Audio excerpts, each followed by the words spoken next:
اليوم من دا اسوي غدا شفت هاي البزازين واقفه بالباب، حبيت اسوي لها تشريب لحم وتمه وخبز خبطه من هاي التمام. هاي البزازين واقفه هنا بالباب، بس المشكله هن يتعاركن بيناتهن على الاكل، وهنا راح اسوي لهن الخلطه الزينه حتى ياكلن يشبعن خطيه. خلينا نصيح على الباقيات.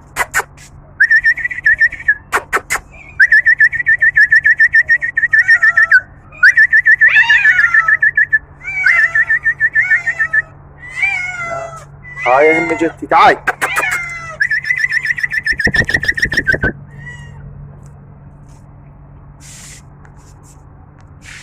سويت لهم قسمين هنا وهنا حتى ياكلن من هنا وهنا. تعال.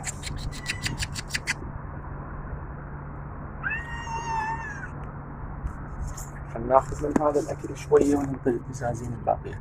تعال.